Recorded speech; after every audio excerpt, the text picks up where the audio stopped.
Vamos con temas internacionales. En realidad hay una tensa calma, no sé si es el término correcto, en torno a lo que está ocurriendo entre Estados Unidos y Venezuela. Incluso algunos medios de comunicación hablaban que la noche de ayer el presidente de los Estados Unidos se iba a pronunciar en relación a Venezuela y esta situación que actualmente se vive. Bueno, el presidente Donald Trump se ha pronunciado, pero básicamente de su gestión y las problemáticas que atraviesa también los Estados Unidos. Nosotros estamos en comunicación telefónica con Miguel Ángel Rodríguez Macay, internacionalista, ex canciller de la República, a quien siempre le agradecemos los minutos que nos brinda aquí en la radio para analizar esta situación. ¿Cuál es el escenario real que tenemos entre Estados Unidos y Venezuela? Muy buenos días, bienvenido a Radio 1. Muy buena mañana. Muchas gracias a ustedes por la invitación. Doctor,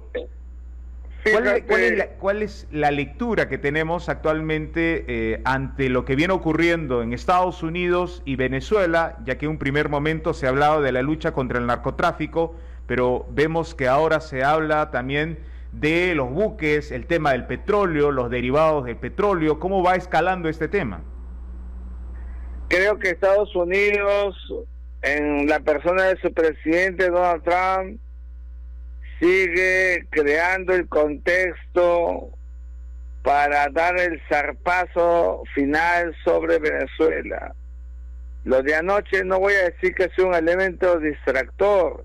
Él sabía que todos iban a estar atendiéndolo y creyendo seguramente que iba a anunciar el ingreso en Venezuela. Eso no iba a pasar porque no sería estratégico, pero lo importante es que ha vuelto a hacer referencia, como muy bien dice Richard, al tema del narcotráfico, y esto es justificativo. Maduro de todas maneras es identificado como el jefe de una banda de narcotraficantes, y ante ello, ¿quién se va a oponer? Él lo que crea es el contexto internacional, y a la sazón recuerda el tema del petróleo que ya has dicho, y otros más que digamos son centrales en la visión de la política o de la geopolítica estadounidense.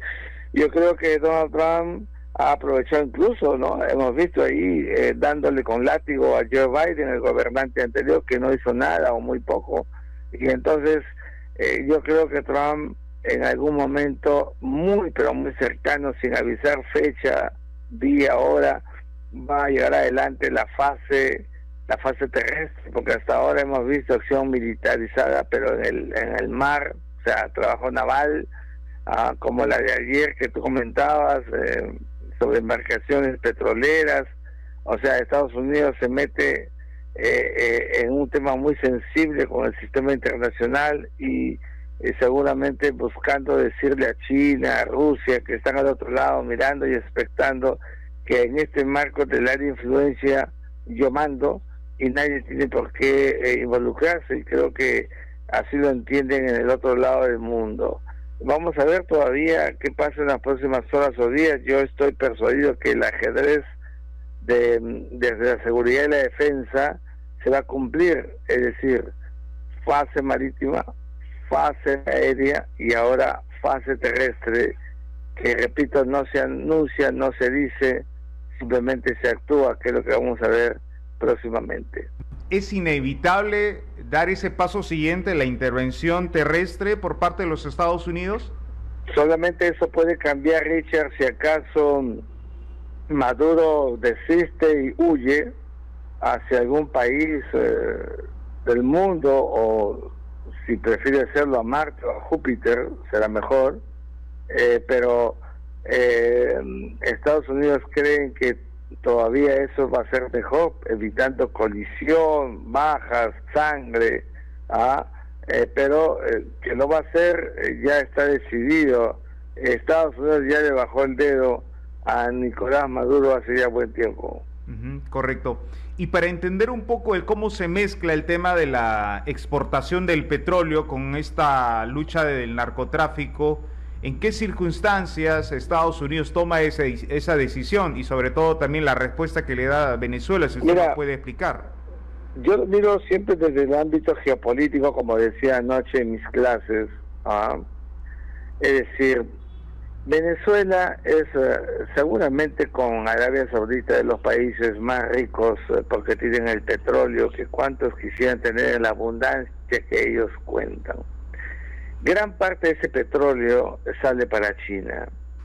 Estados Unidos está convencido que eso tiene que ser lapidado, cortado. No es posible que en el ámbito geopolítico de influencia de Estados Unidos, que es evidentemente el Caribe y Venezuela, en sus narices los chinos se lleven, ¿no es cierto?, contantes y sonantes todo el petróleo. Eso en la lectura de Estados Unidos no existe, pues. Y por eso es que le ponen coto, y por eso llamó la atención ayer. Ningún presidente había tenido carácter, Joe Biden no había hecho nada, y él va a ir a fondo. Y por eso sigo diciendo, ¿quién se va a oponer a eso en Estados Unidos? Solamente un loco, un orate. Y como ha utilizado la técnica de la dualidad en la imagen, es decir, habla de Maduro como dictador, pero también habla de Maduro como un delincuente internacional, ha terminado siendo legitimado internacionalmente. El uso de la fuerza normalmente deviene, Richard, de la ONU, del Consejo de Seguridad, que tiene el monopolio del uso de la fuerza en el mundo. Bueno, ese monopolio que siempre está legitimado porque viene del mundo y de la ONU, resulta que ahora lo tiene Estados Unidos y no hemos visto censura internacional por ello, porque la gente es consciente que Maduro es al mismo tiempo que dictador, delincuente internacional. Por eso es que se está produciendo una legitimación a la acción militar que vaya a emprender Estados Unidos de América sobre Maduro. Eso no me cabe la menor duda que así va a ser. ¿Te acordarás de mí? Correcto. Ahora sí, eso es muy cierto con respecto a la posición del resto de países, sobre todo en esta región del continente. Muchos se mantienen al margen, conscientes de lo que realmente ocurre en Venezuela y de lo que es un secreto a voces de lo que ocurre esa dictadura y sobre el manejo sobre todo de las políticas en Venezuela. Es por eso que muchos gobiernos, a pesar de tener simpatía o inclinación con la izquierda, han preferido, creo que prudentemente, guardar silencio. Sí, eso es verdad, y comprenderás que estamos frente a una dinámica de puro realismo político, y de realismo político, Richard, van a pasar cosas en las próximas horas o días, quizás los días de Navidad, mientras tú y yo con nuestras familias estemos comiendo lechoncito, pavo con chocolate de fondo y su panetón, puede pasar este gran punto de inflexión para el sistema internacional, de lo que yo seguiré llamando la gran liberación, porque el pueblo venezolano está secuestrado a cielo abierto por un régimen que ha creído, bajo su capricho, gobernar 25 años más luego del fraude del año pasado. Eso no va a pasar, y el mundo es consciente de que para cambiar las cosas, como dije ayer, eso no se hace con una velita misionera, hay que actuar militarmente como corresponde. Correcto. Ahora, Venezuela responde a este tema, básicamente de la exportación petrolera, responde acompañando sus embarcaciones con la Fuerza Armada. ¿Eso es una respuesta provocadora? ¿Es una defensa a su soberanía? ¿Cómo podemos entenderlo?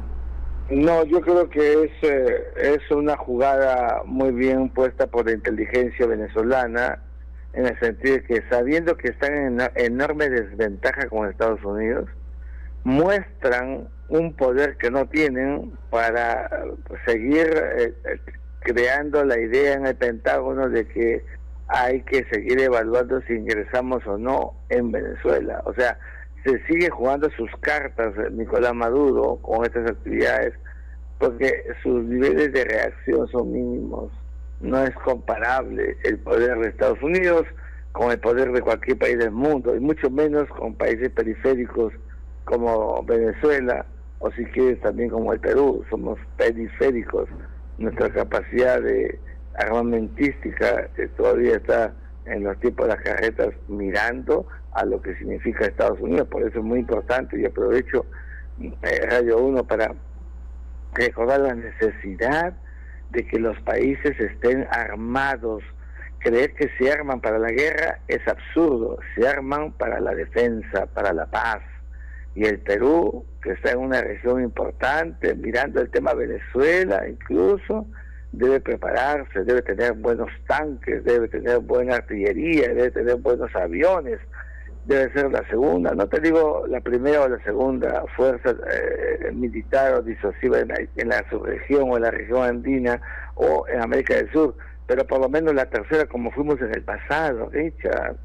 Tenemos que lograr, y nadie nos va a decir un país belicista, nadie, porque somos demostradamente un país enteramente de paz. Correcto.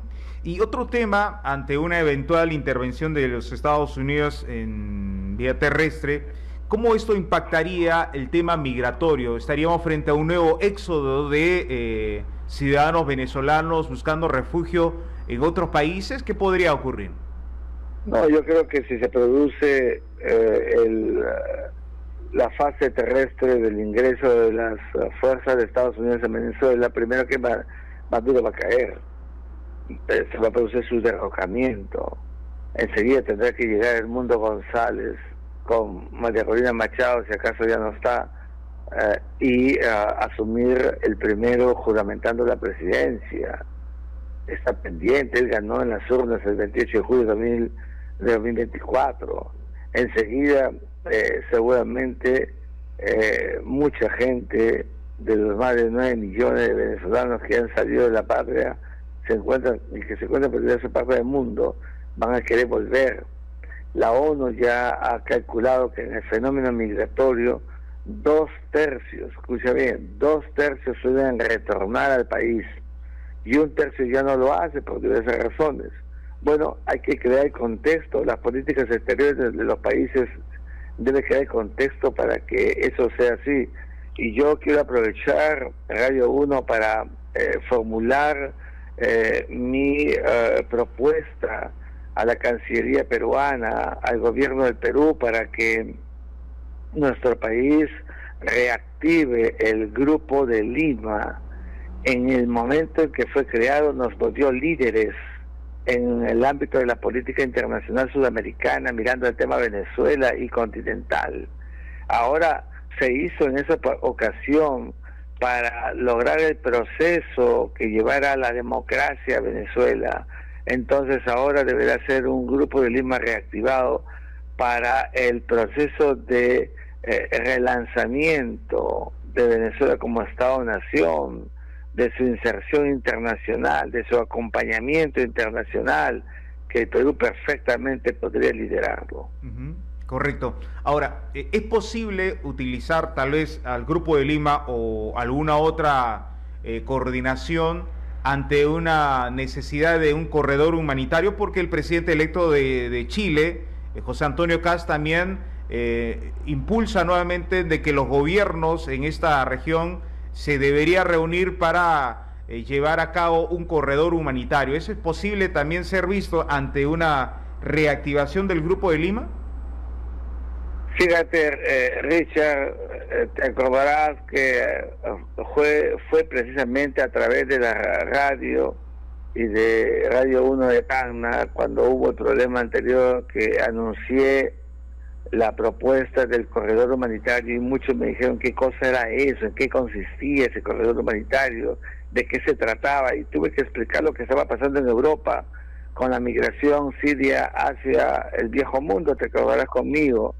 Y entonces hablé del sistema de cuotas que estaba llevando a cabo adelante Europa con los migrantes y refugiados. Nada de eso ha existido en América del Sur, y yo creo que deberíamos mirar que el corredor humanitario sí es posible. Aquellos que cuentan y dicen que no se puede, que es muy caro, que le ponen puros pelos, son porque no saben trabajar. El corredor humanitario se puede implementar perfectamente, pero para que eso funcione, tiene que haber, eso sí, la garantía de que las voluntades de los países concernidos, Chile, Perú, Ecuador, Colombia, se haga realidad. Con la voluntad de los gobiernos, de los jefes de Estado, se puede llevar adelante el corredor humanitario, que en todo momento, de comienzo a fin, debe liderarlo Chile, porque el problema se ha producido en Chile. Esto es muy importante que se diga. Estamos hablando de la migración que puede impactar, y claro, en otros espacios también van a haber migraciones, bueno, que los vean los otros países, pero hay que crear estas circunstancias de migración internacional como fenómeno, y que el Perú lidere a los países en este objetivo. Creo que sería fantástico para la vida internacional del Perú. Correcto. Bueno, ¿es posible entonces hablar de un corredor humanitario? ¿Es posible que los gobiernos se puedan sentar a una mesa y dialogar este tema y aterrizar algo concreto? Siempre he creído en el diálogo, en la ventana abierta, en la negociación. Siempre he creído que es la mejor fórmula para alcanzar resultados, objetivos, Richard.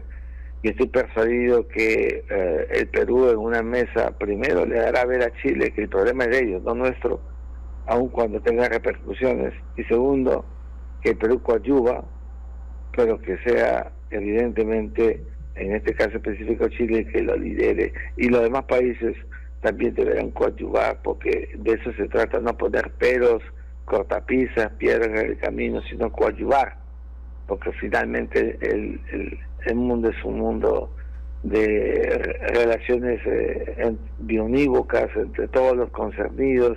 Es un mundo muy estrecho donde todos tienen que ayudarse. Es el mundo de la interdependencia, Richard, a que tenemos que relevar. Perfecto. Doctor, como siempre, agradecido por los minutos que nos brinda aquí en la radio. Muchas gracias. A ustedes, muy amable, gracias, Tana querida, adiós. 8 de la mañana con 59 minutos, el ex canciller con nosotros.